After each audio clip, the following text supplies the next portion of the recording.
Have you ever found yourself staring at your to-do list at work, knowing exactly what you should be doing, but lacking even an ounce of motivation to start? You're not lazy. You're not broken. You're just using outdated strategies that ignore how motivation actually works. In this video, we're going to dive into the science behind motivation, how it really works in your brain, and most importantly, how you can rewire it instantly using proven techniques.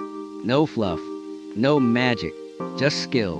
By the end of this video, you'll know how to flip the motivational switch when you need it the most. Let's go. First, let's redefine motivation. Most people think motivation is something you either have or don't have, like the weather, but neuroscience tells a different story. Motivation is a neurochemical process in your brain, and like any system, it can be influenced.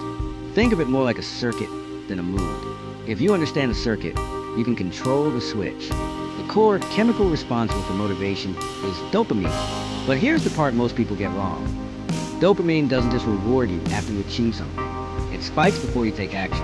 It's anticipation, not the reward itself, that drives behavior. So when you're procrastinating at work, it's often because your brain hasn't connected dopamine to the process. It's only fixated on the outcome, which might feel far away or uncertain. Here's the first skill you can use. Reframe your task to trigger anticipation. Instead of saying, I have to write this report, reframe it as, I'm about to figure out how to communicate something valuable. That subtle shift pulls dopamine forward, closer to now. Your brain gets excited before the result, not just when it's over. Dopamine doesn't care about size. It cares about novelty and progress. So even small tweaks in language can make boring tasks feel more meaningful. Now, let's talk about the motivation action loop. Most people wait to feel motivated before they act. But research shows that motivation often follows action. In psychology, this is called the behavioral activation principle. Basically, once you start, even just a little, your brain kicks in with dopamine to support the effort. That's why starting is the hardest part. So the second skill, micro start. Pick the smallest possible action related to your task. If you need to write a report, don't write it, just open the document, or write a single sentence. This tiny movement acts like striking a match. Your brain says, oh, we're doing this? And dopamine starts flowing. Now, let's add another layer, autonomy. One of the strongest human motivators is the sense of control. The more autonomy you feel over your work, the more intrinsic motivation you have. The problem is, most jobs limit that autonomy. But here's the hack. It's often about perceived autonomy more than actual control. You can create the illusion of choice. Instead of saying, I have to do this now, give yourself options like, do I want to do task A or task B first?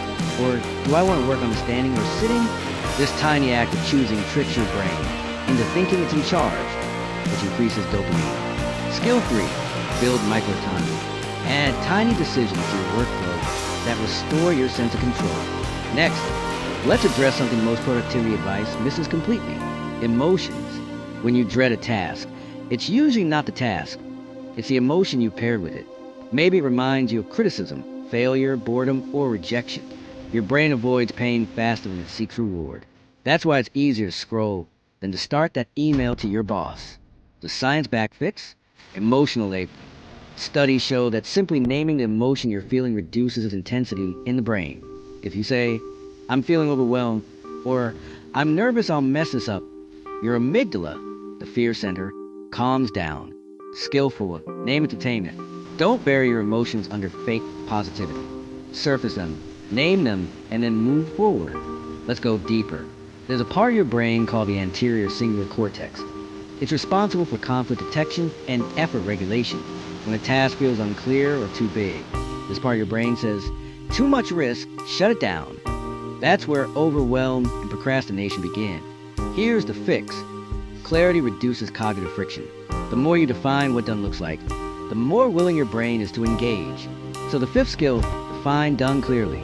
Don't just write work on presentation in your planner. Write, finish 3 slides with bullet points by 11 a.m.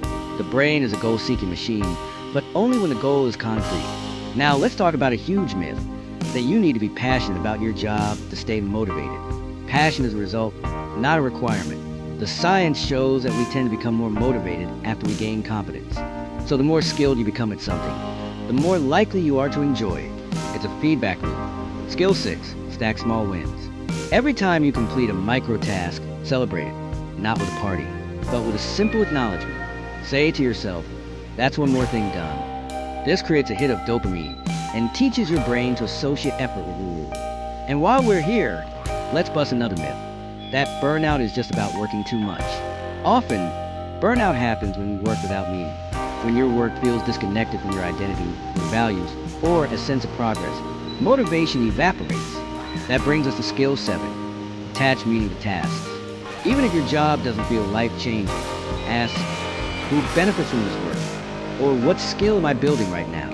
Tie the task to something bigger than the task itself. Now, here's a brain hack most people don't know. Visualization works best before action, not just for athletes.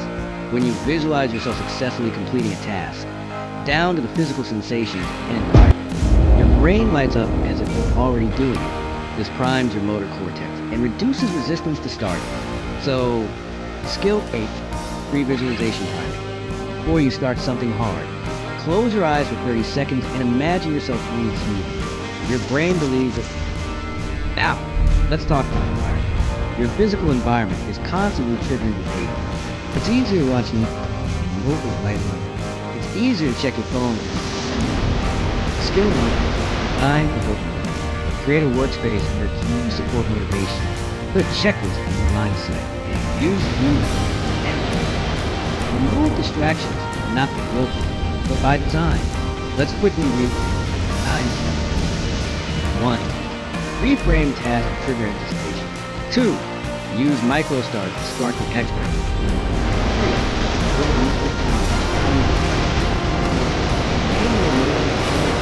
5. Find your own.